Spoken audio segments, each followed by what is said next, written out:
Olá novamente a todos aí. Mais uma vez, tudo bem? Vamos iniciar aí a live sobre o livro O Caibalho, né? Eu tive um probleminha agora, tocou a minha campainha. Eu tive que atender a pessoa. Vamos iniciar então, reiniciar a live aí sobre o livro O Caibalho, né? Acho que agora aí já estamos aí com os inscritos aí. Eu abri a caixinha de perguntas, né? Para os inscritos e foram feitas 3 perguntas. Eu vou responder elas aí no final da live. Então, como eu havia falado agora há pouco, eu particularmente gosto bastante desse livro do Caibalion. Para mim é uma referência no mundo do ocultismo, né? Essa versão aqui é a versão da editora Pensamento, que é bem tradicional, né? Muito antiga. Então, o Caibalion, né? É um livro aí que trata, né? Deixa eu colocar meu óculos aqui. Ele trata do estudo da filosofia hermética do Antigo Egito e da Grécia, né, como um todo, ou seja, do mundo clássico, do mundo antigo. Né? Então, antes de começar a responder as 3 perguntas dos inscritos, eu vou fazer uma breve explanação, e veja bem, são breves considerações, né? Não é nada assim, digamos, profundo.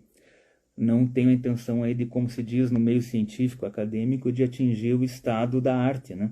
Ou seja, esgotar o tema, né? Zerar a discussão do tema. Mas sim, então, somente trocar umas ideias com vocês, como a gente faz sempre aí no perfil. São considerações minhas pessoais. Ah, mas fulano de tal entende diferente, né Frater? De você, ele discorda de você, ou eu discordo de você. Tudo bem, né? É como diz aquela velha máxima, né, filosófica da Revolução Francesa, né? Não posso concordar com nenhuma das palavras que você me diz, mas defenderei até a morte o direito de você dizê-las. Então estamos num espaço democrático, ninguém aqui é dono da verdade. Como eu já disse várias vezes, não sou mestre de nada e não sou mestre de ninguém, né? Nessa vida vim para ser um aprendiz. Né? A maestria, o mestrado, a glória, os títulos, a honra, as pompas, eu deixo para quem é realmente mestre, né? Ou para a grande maioria que se auto-intitula mestre, né? De alguma coisa. Eu sou um aprendiz, eu sou um estudante, assim como vocês. A única diferença é que às vezes eu comecei há muito tempo atrás, e quando era adolescente, enfim. E é só isso a diferença. Então vamos lá. Antes de começar propriamente a responder as 3 perguntas que os inscritos fizeram lá na caixinha de perguntas, eu vou fazer uma breve explanação sobre o Caibalion, né? Então, a primeira coisa que eu gostaria de desmistificar é o seguinte: o Caibalion, aqui se vocês verem, aqui eu não sei se dá para ver, que está meio, acho que tem um reflexo, está escrito 3 iniciados, né? Então, supostamente ele seria, digamos assim, um compêndio das 7 leis herméticas do Antigo Egito, da Grécia Antiga e tal, e que seria de autoria anônima e que ninguém saberia o certo, e que eles teriam herdado isso diretamente da mão de Hermes Trismegisto, 3 vezes grande, né, o grande sábio e tal. Mas os historiadores, né, já mais na parte acadêmica científica, fizeram uma pesquisa e chegaram a uma conclusão de que, né, existe isso não foi comprovado, mas existe um grande rumor, uma grande, digamos assim, um indício, né, uma grande evidência que tenha sido um autor que ele que tinha um pseudônimo, né, de Yogi, eu não me lembro qual, mas o nome dele era William Walker Atkinson. Então esse William Walker Atkinson, ele era um estudioso de ciências ocultas como nós, e ele acabou, né, bebendo de várias fontes, né, inclusive desse outro livro aqui, ó, que é o Corpus Hermeticum, tá? Esse também aqui, acho que não, esse é da editora Emos, não é da Pensamento. Então, discurso de iniciação, a Tábua de Esmeralda. Então, ele acabou bebendo desses conhecimentos herméticos, né, do hermetismo como um dos 4 pilares do esoterismo ocidental, como eu falei naquela primeira palestra lá no Mayhem, né? Então seriam 4, seria o hermetismo, seria a alquimia, seria a cabala e seria a astrologia, né? E daí tem as outras disciplinas tributárias, como o tarô, poderes psíquicos, enfim. Mas as 4 seriam essas, né? Hermetismo, alquimia, cabala e astrologia. e o hermetismo tendo um papel preponderante, né? Digamos assim, nas sociedades ditas Rosa-Cruzes. Em todas as ordens Rosa-Cruzes, eu acredito que o hermetismo seja aí uma figura de extrema importância, uma ciência, um conhecimento, um pilar de conhecimento aí, né, que fundamenta, né, que é o grande alicerce das fraternidades Rosa-Cruzes. Seja qualquer uma delas, bebe dessa fonte, né, e tem os seus ensinamentos, cada qual com as suas diferenças, né, dentro aí do hermetismo, né? Então, exposto essa questão, então o Kybalion, né, resumidamente, ele é uma obra feita, sim, no início do século XX, né? Não é algo assim achado, igual foram lá os manuscritos, né, do Mar Morto, Nag Hammadi, acharam numa caverna, escondido num vaso de barro. Não foi isso. Ele é um compêndio de 7 leis herméticas que ele entendeu que haviam 7.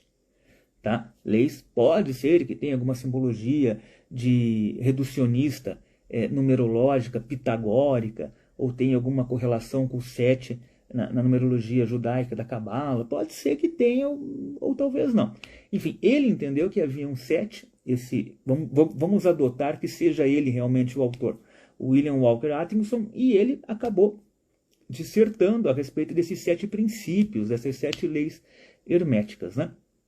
Então, muito obrigado ao pessoal que está chegando. Estou vendo bastante gente aí entrando.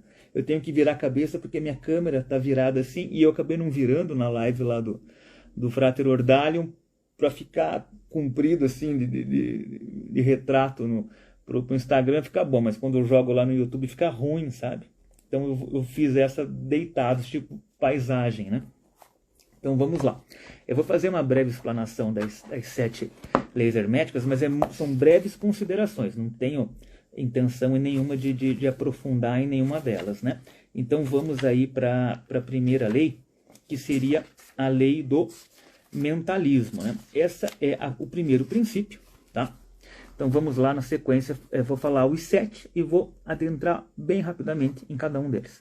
Então o primeiro seria o princípio do mentalismo, o segundo, o princípio da correspondência, o terceiro, o princípio da vibração, o quarto, o princípio da polaridade, o quinto, o princípio do ritmo, o sexto, o princípio da causa e efeito, e o sétimo, o princípio do gênero. O mais importante deles é o primeiro princípio que eu vou explicar, o princípio do mentalismo. Então eu vou ler ele, né? A ementa dele, digamos assim, a introdução, e vamos ler algum comentário aqui e eu vou explicar em cima do comentário do livro. Né? O princípio do mentalismo. Então, o todo é mente.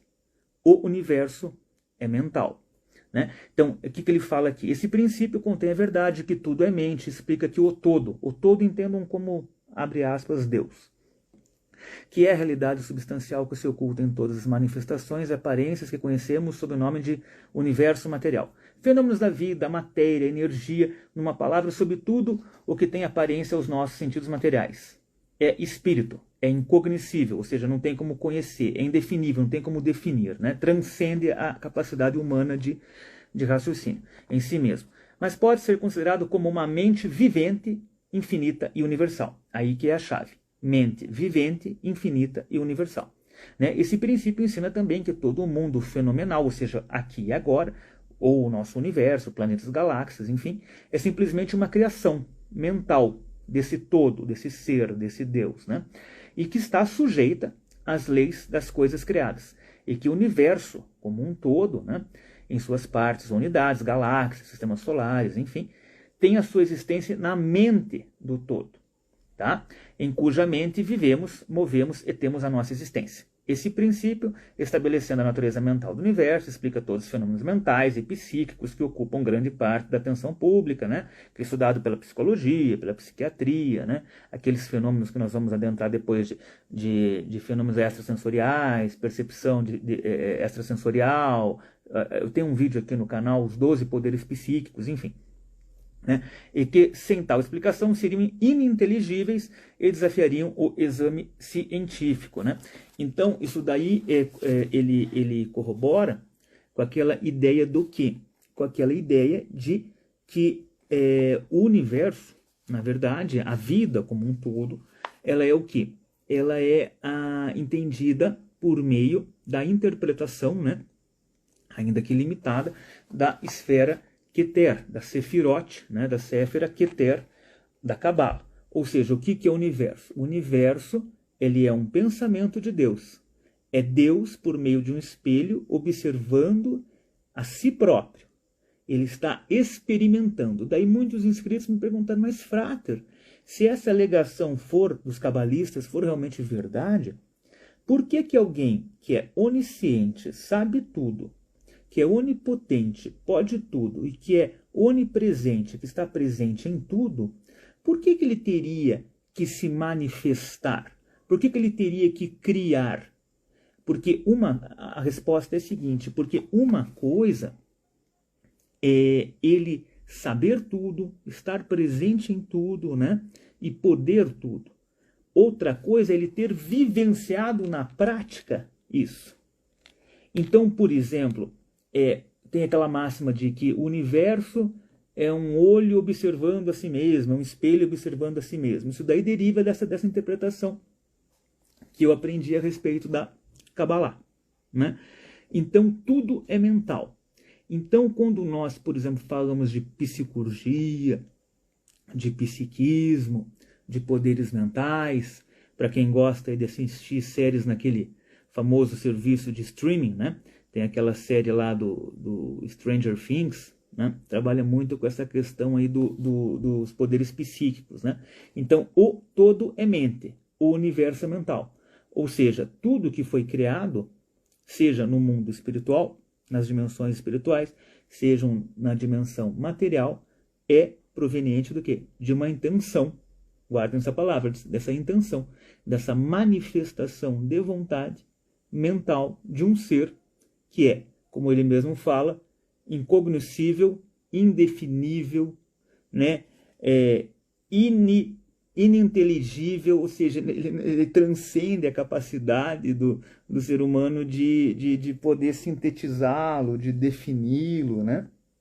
Então, essa aí é a primeira e mais importante lei. Vamos agora para o segundo princípio, que é o princípio da correspondência. Então, esse é o mais famoso de todos. O princípio da correspondência diz que o que está em cima é como o que está embaixo. E o que está embaixo é como está em cima, né? O Kaibalho. Então, antes de começar a explicar o princípio, vou exemplificar.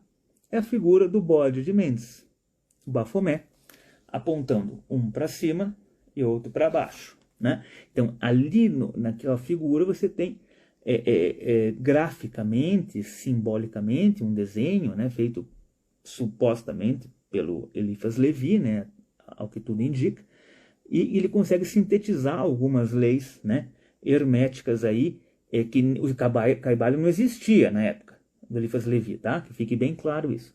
Mas a representação ali desse princípio, graficamente, podemos ter como exemplo aí o Bafomé, né?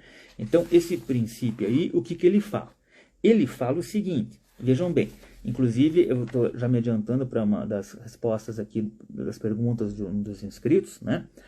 Ele não diz que tudo que acontece no plano material vai acontecer da mesma forma no plano espiritual. Não é assim. Lá na palestra do Projeto Mayhem, eu dei um exemplo. Vamos lá, vamos partir para a parte mais, digamos assim, científica, né? Porque o ocultismo, como eu falei lá, ele é reunião do quê? Ele é reunião da religião, da filosofia e da ciência. O ocultismo, ele nunca negou a ciência. Muito pelo contrário.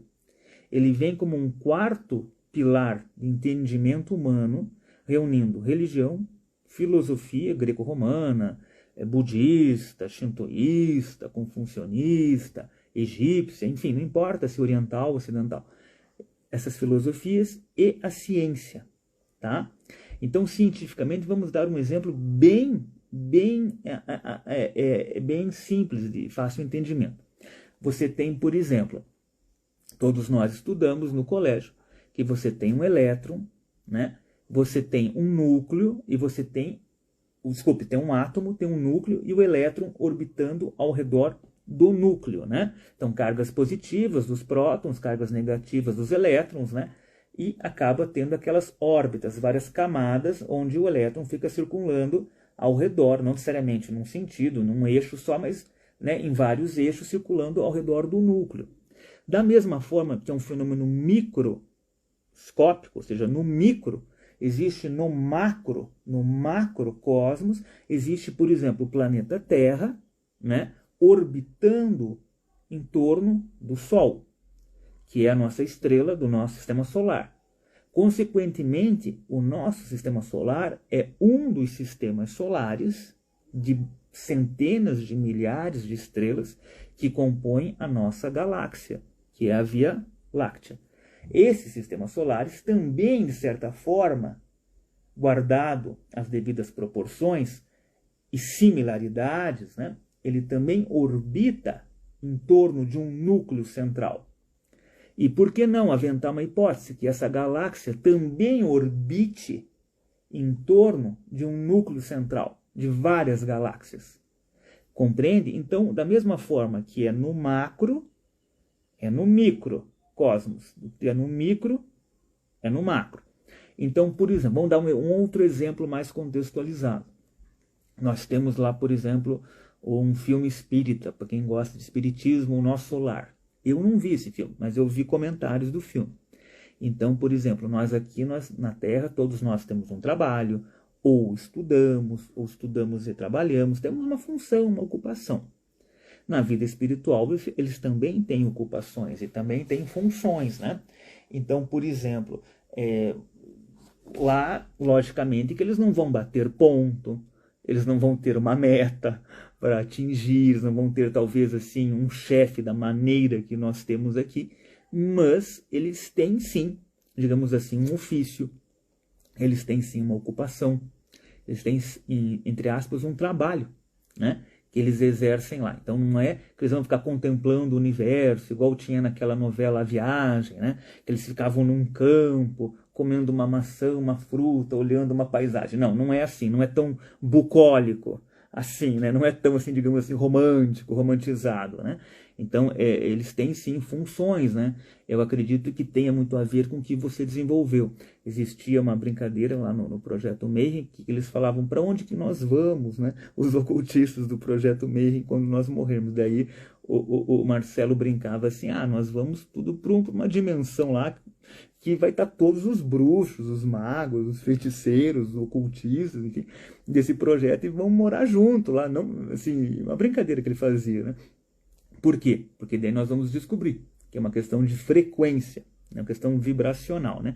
Então vocês entenderam que, na verdade, quando a gente fala que o que está em cima é como o que está embaixo, não significa que é a mesma coisa. É uma coisa parecida. Ela é similar, ela é análoga, mas não é a mesma coisa. Então, por exemplo, naquela série Stranger Things, tem umas cenas em que eles vão para uma outra dimensão, para um outro universo, e eles entram num local que é parecido com a casa deles, e eles acabam se comunicando com as pessoas que estão na casa deles, né? Dando um spoiler aí para quem não viu a série. Então, eles conseguem, digamos assim, perceber que existe uma similaridade. A casa é parecida, mas não é a mesma. Compreende? Então, existe essa conexão entre o mundo, digamos assim, espiritual, essa outra dimensão, e a Terra, mas não é igual. Entende? Então, não é exatamente uma coisa assim 100%. Né? Então, vamos lá para o terceiro princípio que eu fiz um gancho agora há pouco, que é o princípio da vibração, né? Então, nada está parado, tudo se move e tudo vibra. Nós, como seres humanos, temos uma tendência a entender que certas coisas são animadas, no sentido de vida, e outras são inanimadas, ou seja, não tem ânimo, não tem ânimos, vontade do latim, né? Não tem vida. Então, por exemplo, o que ele fala, né? Então, vou ler aqui um pouquinho. Esse princípio explica que as diferenças entre as diversas manifestações, seja da matéria, da mente e do espírito, resultam das ordens variáveis de vibração, desde o todo, que é Deus, né? Entre aspas, que é o puro espírito, que é pura energia, né? Até a forma mais grosseira da matéria. Vamos dar um exemplo aqui. um cristal de quartzo, por exemplo, uma rocha, né, um cristal mineral. Tudo está em vibração. Quanto mais elevada for a vibração, vamos pensar num arcanjo, tanto mais elevada será a posição nessa escala. Então, a vibração do espírito é de uma intensidade e rapidez tão infinitas. Vamos pensar, por exemplo, uma entidade como o Rafael, né, que é um arcanjo responsável pelas curas, né? Então, a vibração do espírito é de uma intensidade e rapidez tão infinitas que praticamente ele está parado, como uma roda que se move muito rapidamente e parece estar parada. Vamos lembrar do disco de Newton. Esse é um exemplo que eu estou dando para você. O disco de Newton que fez no colégio, coloca lá as 7 cores, vermelho, alaranjado, amarelo, verde, azul, anil, violeta, e você gira muito rápido o disco, e a impressão que está, quando chega em uma determinada velocidade de rotação, que ele é branco, que ele não tem cor nenhuma. Então seria mais ou menos esse um exemplo aí prático do que seria, né? Então, quando, por exemplo, a cristaloterapia, né, dos cristais, e daí você pega, por exemplo, assim, a ônix como uma pedra negra, é uma pedra de defesa psíquica, astral. Você tem lá o quartzo rosa como uma pedra que vibra numa frequência para rituais de amor, né, com fins amorosos, enfim. Você tem lá, por exemplo, a pedra olho de tigre para intuição, para algo assim. Então, cada cristal ele vai ter uma determinada aplicação. Por quê? Porque por convenção humana ou por algum estudo, por algum conhecimento ancestral, chegou-se a um determinado entendimento que aquilo vibra. A frequência dele, o estado vibracional é tal que ele é compatível. Um com defesa psíquica, o outro com questão amorosa, o outro para prosperidade, por exemplo, com cor dourada.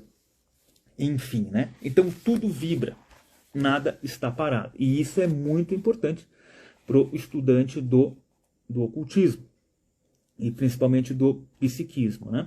Entender que tudo, de certa forma, tem a sua vida, tudo tem a sua consciência, né? Tudo é capaz, assim, digamos assim, de reagir no sentido assim de você conseguir interagir com aquilo, né?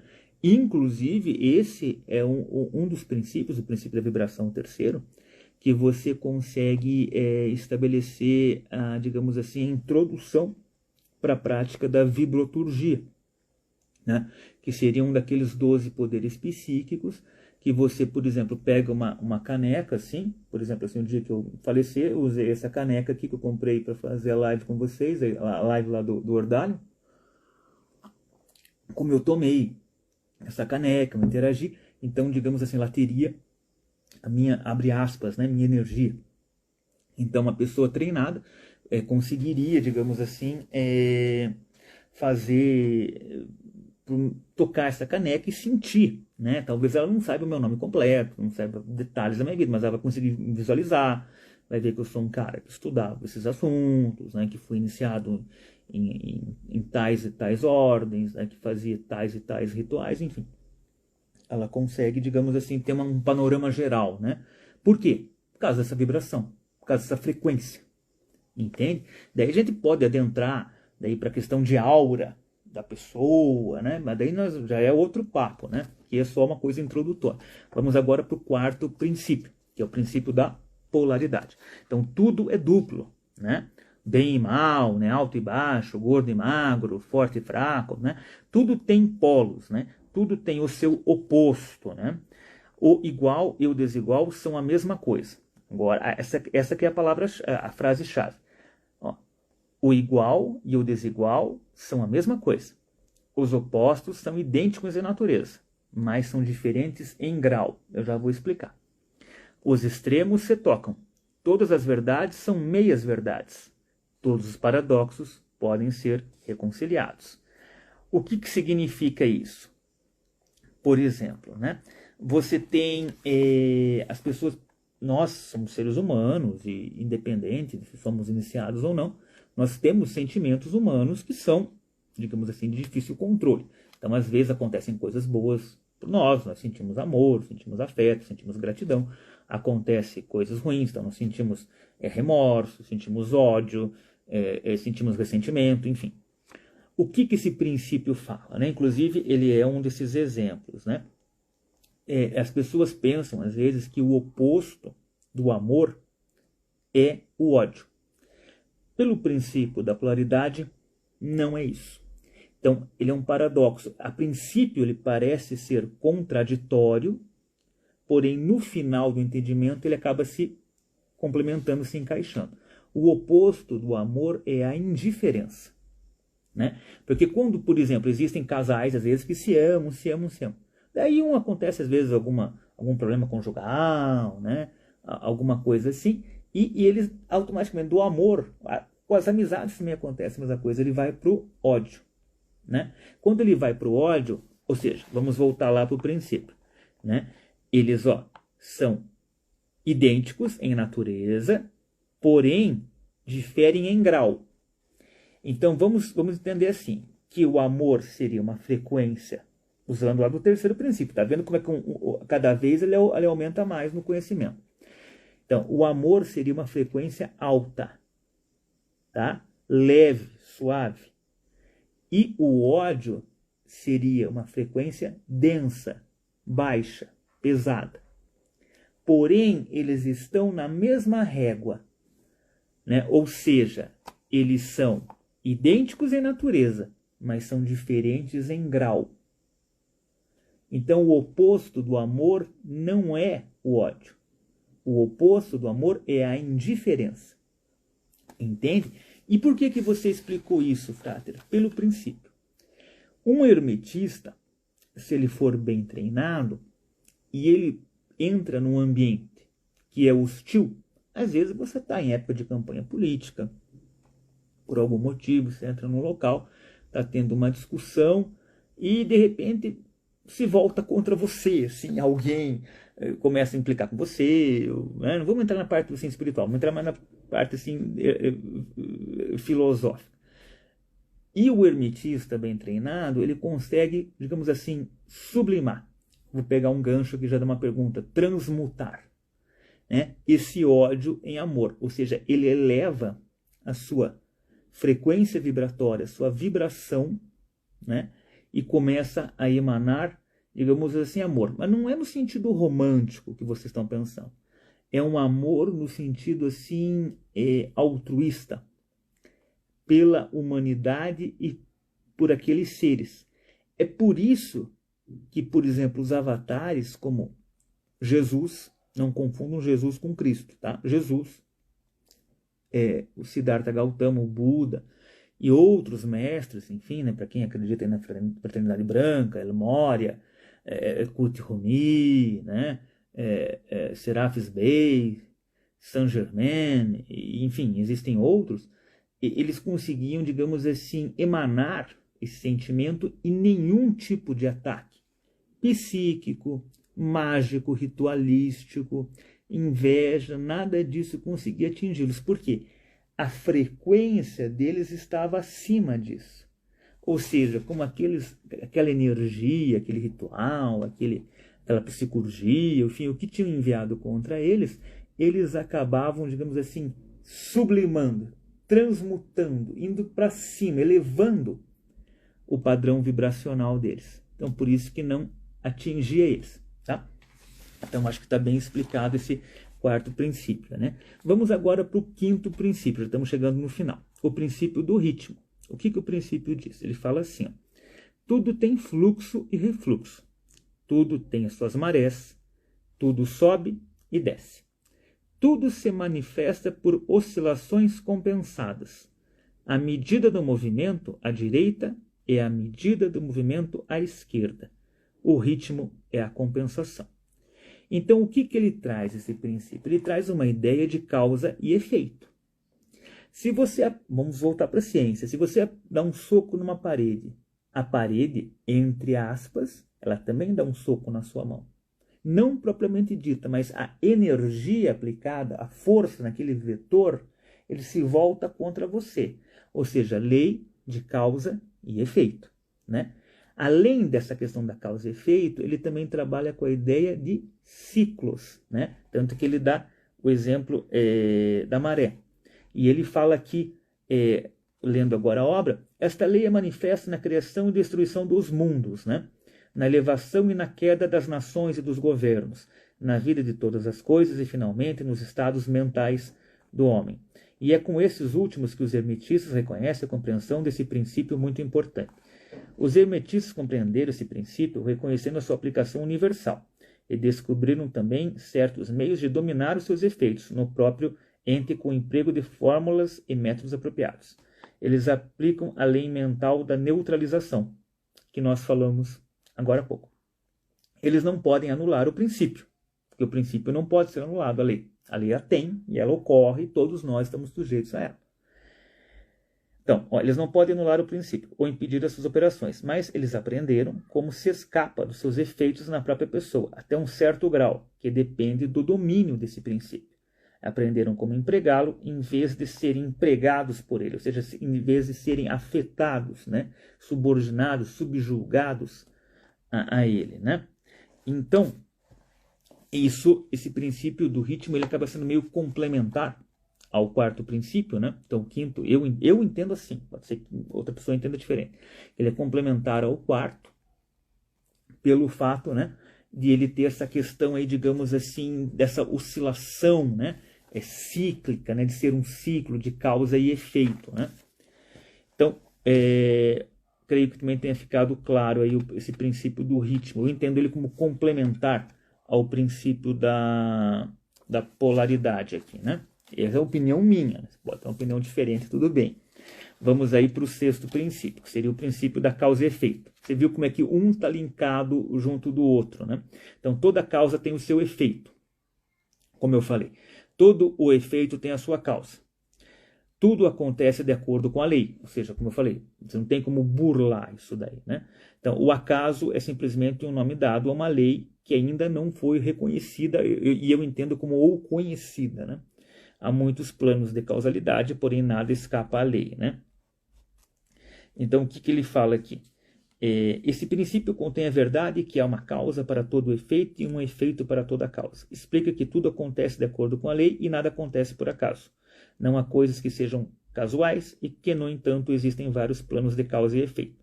Os planos superiores dominando os planos inferiores, nada podendo escapar completamente da lei, né?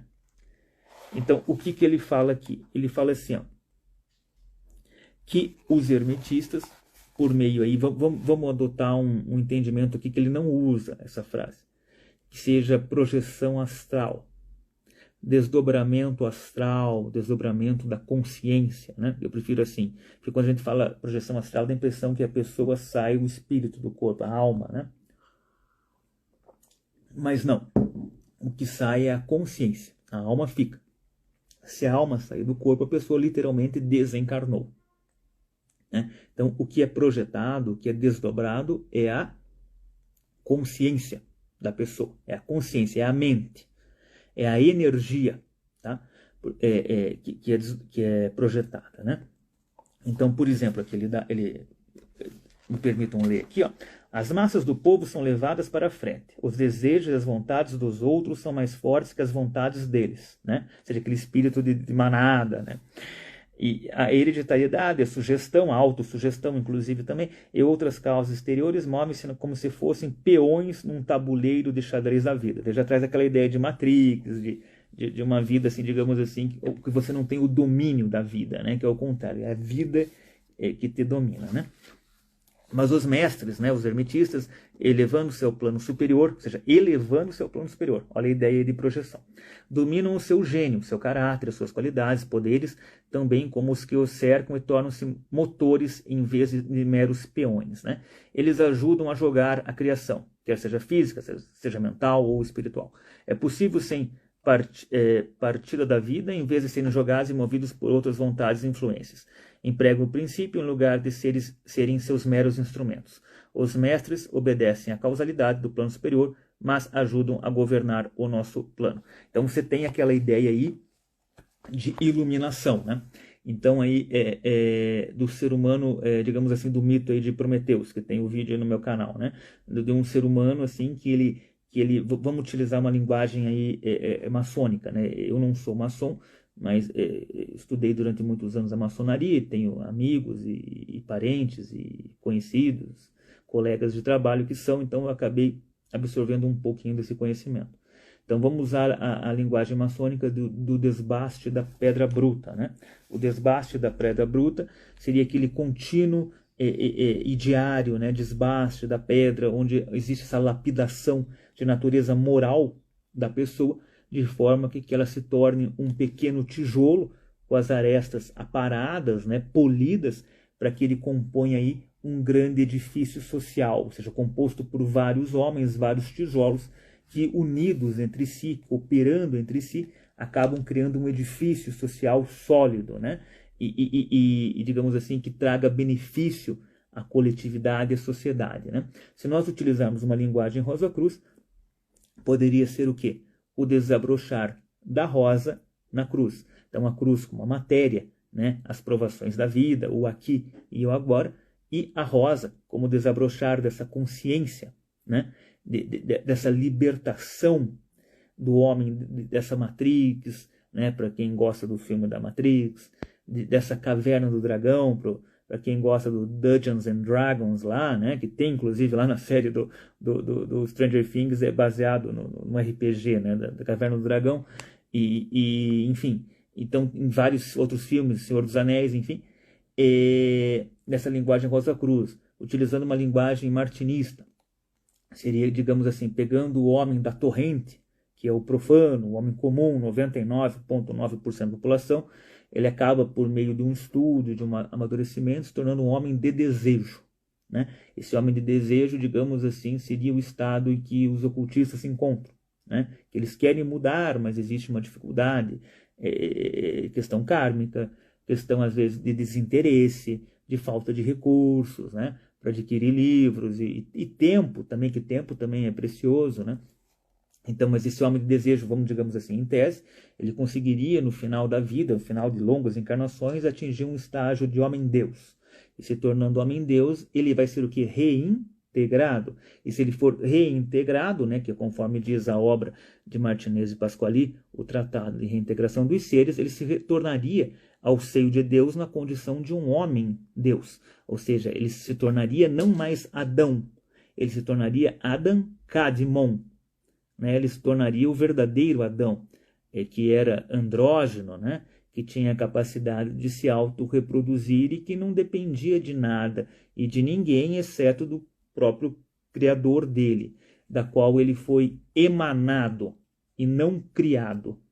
Porque o Adão bíblico foi criado. O Adão Kadmon, ele foi emanado. Por exemplo, Cristo, o primeiro, fugindo um pouquinho, Cristo, o primeiro Filho de Deus, né, o Verbo, ele foi emanado. Lúcifer, o segundo Filho de Deus, Fiat Lux, faça-se a luz, né, o portador da luz, ele também foi emanado, ele não é criado. Então ele tem uma comunhão total. Por isso que ele falou, eu sou um com o meu Pai. Ele, Cristo, é um com o Pai dele. O Jesus era um homem criado, como eu, você e todos nós. Então eu dei uma fugidinha aí do hermetismo, só para fazer essa contextualização, né, desse princípio aí da causa e efeito, que ele dá esse exemplo aí da massa, do povo, né, que o hermetista, por meio dessa, fazendo um gancho já com a pergunta que eu vou responder no final, essa transmutação mental, ele tenta, não significa que ele consegue, tá? Então os inscritos perguntam, Frater, você é um iluminado? Eu falo, eu não sou nada, não sou absolutamente nada, eu sou um cara qualquer que você encontra ali na rua, você entendeu? E eu vou reencarnar muitas e dezenas de vezes nesse planeta, para quem sabe um dia eu ter a chance de evoluir para um outro planeta, entendeu? Vamos dar um exemplo aí que eu gosto muito dele, não sei se vocês gostam, eu gosto muito do Chico Xavier. Então tem muitos fráteres lá da Ordem Rosa Cruz, né? De uma das Rosa Cruzes que eu frequento, né? Que frequentava, e eu brinquei com ele uma vez que eu falei, o Chico Xavier foi um verdadeiro, ele sim, ele foi um verdadeiro mestre entre os homens. Agora ele vai ter o privilégio, né? Vai ter o privilégio de ser um aprendiz entre os deuses, né? Ou seja, essa caminhada, né? essa reintegração, vamos voltar para o martinismo, ele está muito mais adiantado do que nós, né? Então eu, vocês, possivelmente, aí, com raras exceções, todos nós vamos reencarnar nesse mundo. Não sei se nesse país aqui, né? Talvez conseguimos subir um pouco, né? Melhorar um pouco, ou não, né? Vamos ter que voltar para cá, mas também está tudo bem, da mesma forma, né? Então, brincadeiras à parte, aí, vamos aí para o sétimo e último princípio, né? Que seria o princípio do gênero, né? Vocês perceberam como é que esses princípios aí, eles são meio complementares entre si? Às vezes você pode falar, puxa, Frater, mas você deu a explicação de um princípio antes de começar ele. Mas é que eles são meio complementares. Então você tem lá o princípio do mentalismo como o princípio máximo, né?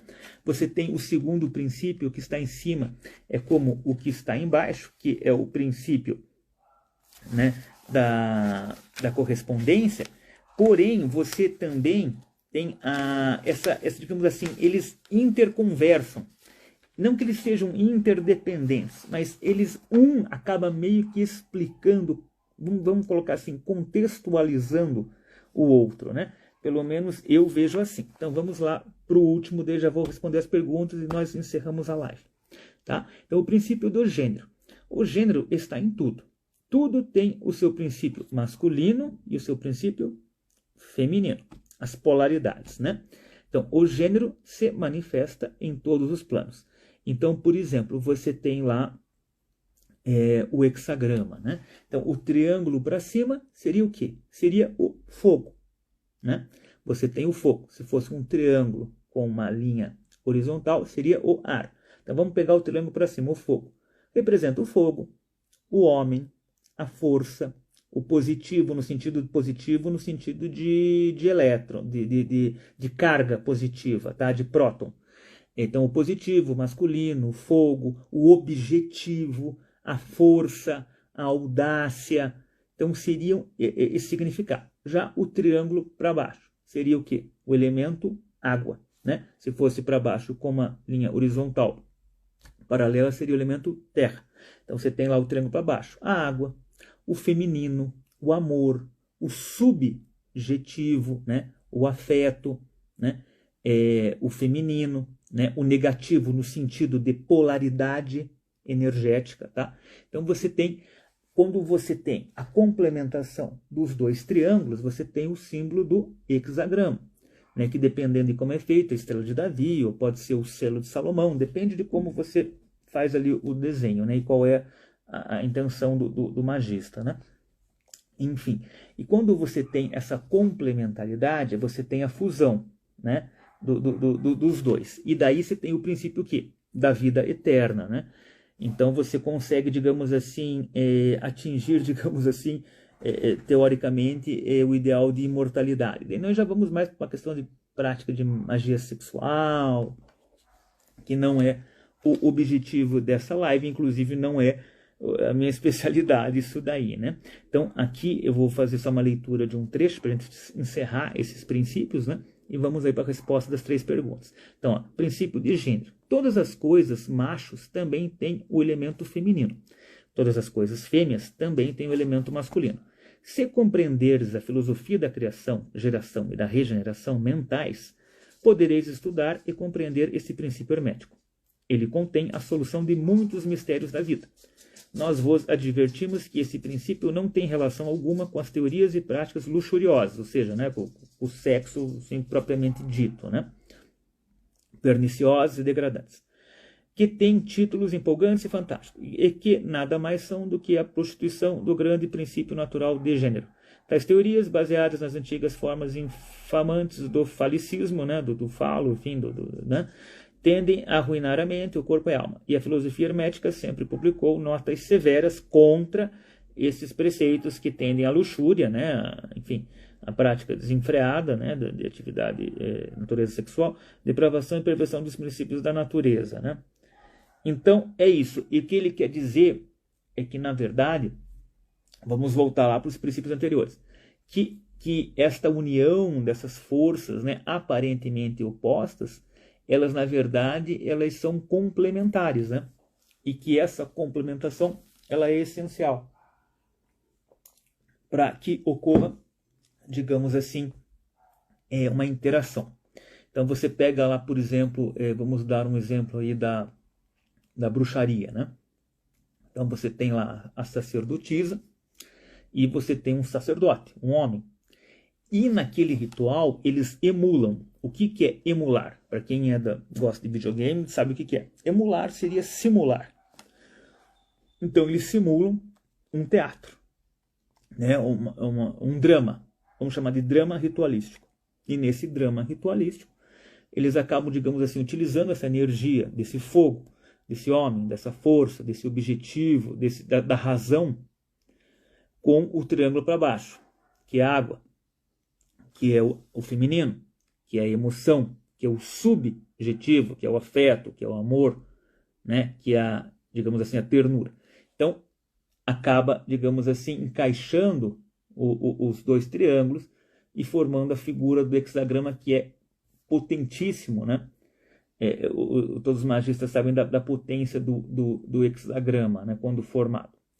E que daí, né, envolve a questão de magia sexual, e eu não vou entrar nesse viés aí, que também eu não domino, né? Porque eu não domino tudo, como eu falo para vocês, eu não sou uma enciclopédia do ocultismo, eu sou um estudioso, né? Então eu me foquei mais, digamos assim, em alguns ramos, e em outros eu conheço muito superficialmente, né? Então eu creio aí que está razoavelmente explicado aí os 7 princípios, né? E vamos aí para as perguntas, né?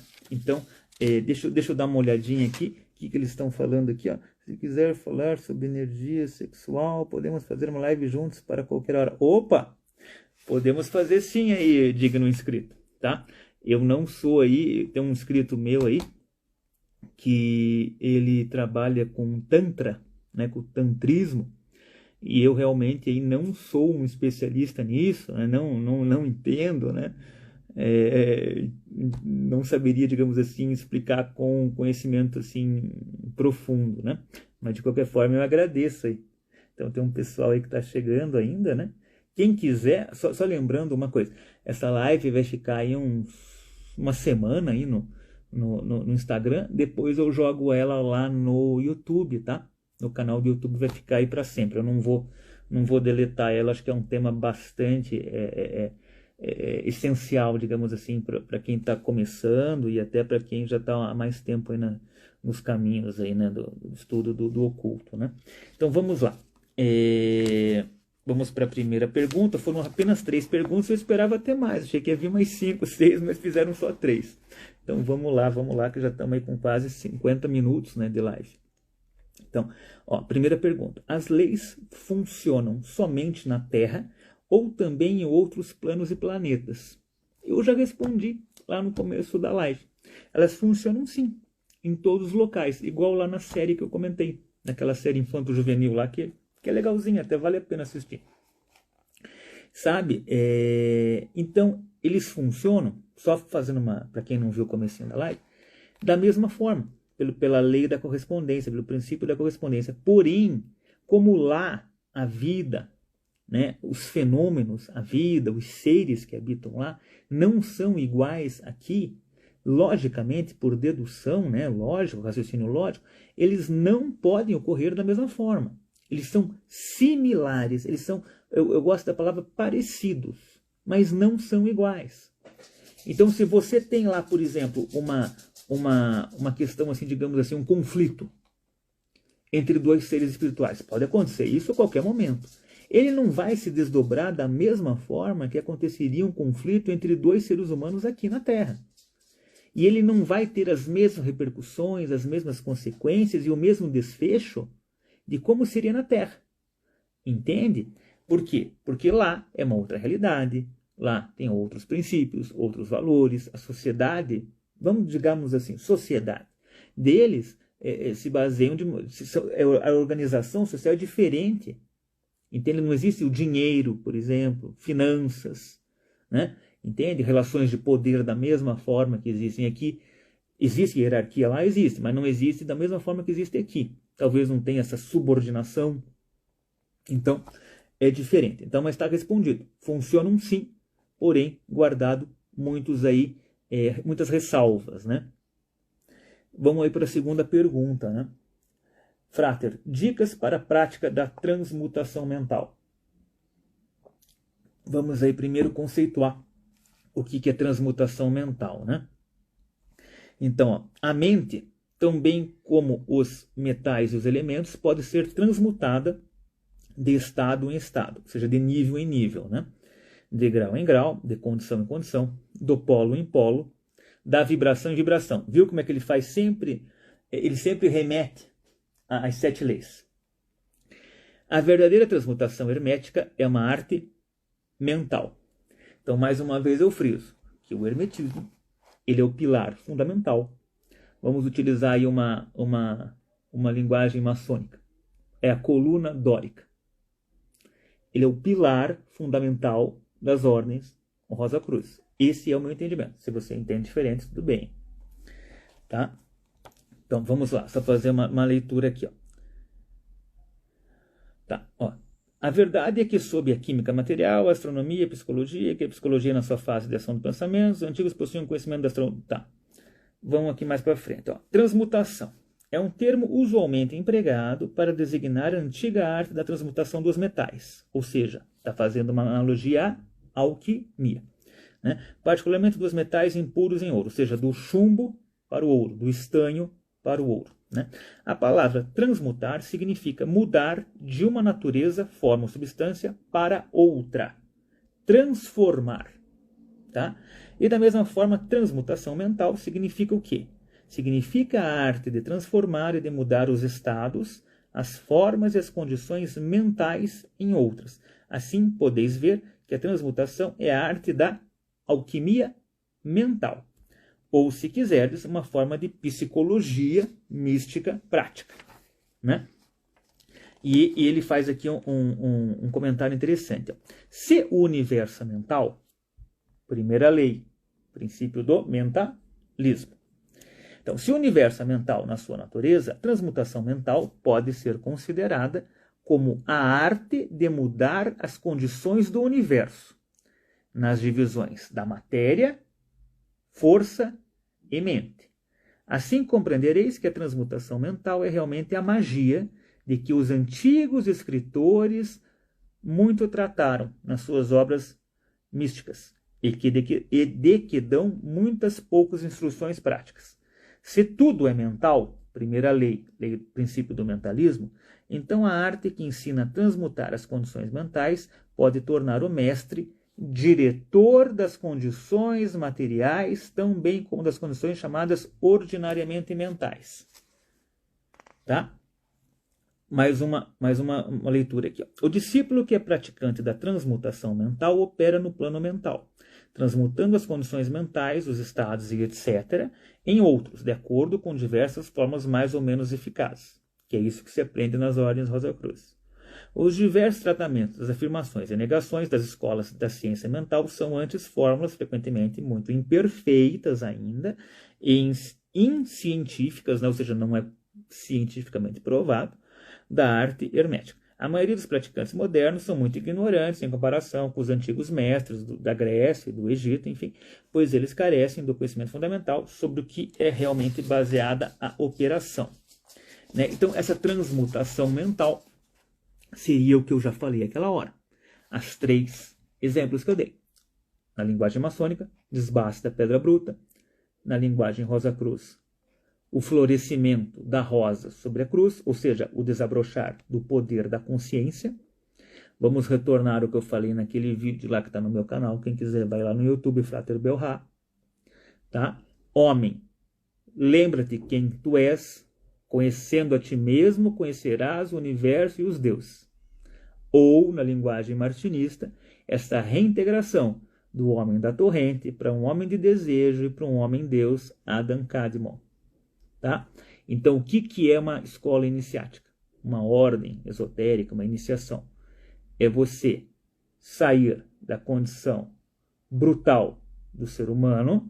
Vejam o meu vídeo, talvez o mais importante de todos seja as palavras de Isis, né? Do homem animal, da fera, da besta humana, que de encarnação em encarnação ele vai evoluindo muito lentamente para que daqui a dezenas, centenas de encarnações, milhões de anos, ele consiga ser reintegrado à condição de homem-deus, né? Isso não é fácil, eu não consegui, vocês não conseguiram, não vou conseguir nessa vida, nem na próxima e nem na outra, né? Mas em algum momento, em algum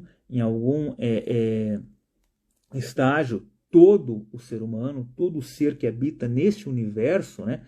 Vamos assim, os entendedores entenderão, as humanidades, né, que habitam nesse universo, em algum momento elas despertam, então elas têm que começar. Mas ainda está lá atrás, ainda é muito rude, é muito grosseiro, não importa. O importante é dar o pontapé inicial, começar, né? Quando que vai atingir?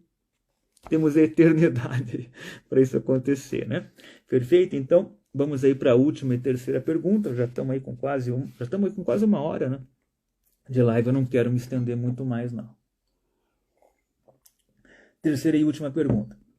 Qual é o maior erro referente ao hermetismo que o Caibalion comete, na sua opinião? Então, na verdade, eu entendo que não seja exatamente um erro referente ao hermetismo que o Caibalion comete. O que eu entendo foi que não seja bem um erro, talvez, seja uma incoerência, essa questão dessa mitificação, desse mito que se criou em torno do Caibalion, né? Ele acabou sendo uma obra, assim, eu adoro o Caibalion, mas ele foi, sem sombra de dúvida, superestimado, né? Então, por exemplo, assim, colocou-se ele acima, muitas vezes, em detrimento do corpus hermético, sendo que o corpus hermético, digamos assim, é a fonte primordial e ele é a interpretação daquele conhecimento. Então, muitas vezes, ele acabou se sobrepondo ao hermetismo, digamos assim, não mastigado, não interpretado, né? E isso não foi culpa dos supostos 3 iniciados, do William Walker Atkinson, que é o suposto autor. Foi do próprio meio ocultista, dos próprios iniciados, né, que pegaram ele ali como uma referência, que, repito, gosto muito, né, e acabaram assim transformando ele assim numa bíblia do hermetismo, né, num livro assim incontestável, né? E quando você trabalha com essa questão de transformar algo assim, de superestimar, você acaba criando dogmas, né? E você acaba dogmatizando algo que não era para ser dogmatizado, né? Você acaba criando assim, digamos, qualquer pessoa que se oponha àquele conhecimento, qualquer pessoa que se atreva a contestar aquilo como verdadeiro, ou que dê uma interpretação que seja completamente diferente, já é automaticamente banido. Nós estamos vivendo a época do cancelamento, né? Que as pessoas são canceladas, né? Entende? Então, seria mais ou menos nesse sentido, né? Eu acredito, não é um erro do Caibalion, é um erro dos ocultistas, né? Que transformaram o Caibalion assim numa super obra, né? Tanto que não existe pessoa que estude ocultismo que não tenha pelo menos ouvido falar do Caibalion, né? Então acredito aí que seja isso daí, gente. Mais uma vez, como eu falei no começo, não foi meu objetivo esgotar o tema, como se diz cientificamente, atingir o estado da arte, academicamente, né, o estado da arte, esgotar o tema, explicar tudo, tirar todas as dúvidas, né? Eu também não sei tudo, né? Não sou mestre de nada, de ninguém, mais uma vez. E é isso. Então, aí, creio aí que tenha despertado o interesse aí em quem quer aprender um pouquinho mais sobre hermetismo, né? Ou quem ainda não leu, não adquiriu. É um livro bem barato, acho que ele custa cerca de R$30. Eu gosto de ter o livro físico, já li muito livro digital, mas para mim não é a mesma sensação. Que daí eu vou lendo, eu vou ticando aqui, esse aqui eu li faz muitos anos. Vou sublinhando, vou anotando tudo de lápis, para não gosto de pichar livro, né? Mas, enfim, eu gosto do livro físico, né? Ficou alguma dúvida aí, gente? Ficou algo mais? Vocês estão gostando aí do canal? Eu prometi que esse ano eu seria mais participativo, né? Coloquei o ritual da firmeza do anjo da guarda para vocês. Eu não estou conseguindo ler muitas mensagens, sabe, gente? Porque eu tenho que ficar aqui de cabeça virada. Mas eu vi que bastante gente entrou aqui. Mas então aí, de qualquer forma, hein, mais uma vez, eu acho, ó, você assinou... Ah, não, beleza, tudo bem, obrigado. Então é isso daí. Eu agradeço a participação de vocês. Tá, foi um prazer conversar com vocês aí. Estou tentando aí trazer uma nova entrevista aí, quem sabe aí com alguém lá do Mayhem, ou alguém próximo a mim, que também estuda esses temas aí. Vou disponibilizar aí alguns rituais para vocês, né, que vocês me pediram aí. Eu acho que é uma minoria que não gosta, né? Mas é isso daí. Então, isso daí, mais uma vez, eu agradeço muito aí a presença de vocês aí. Foi um prazer conversar com vocês aí nesse sábado aí, 2 de março de 2024. Beleza? Então, muito obrigado a todos aí. E é isso daí. Um bom final de semana aí. Um grande abraço. Tchau, tchau.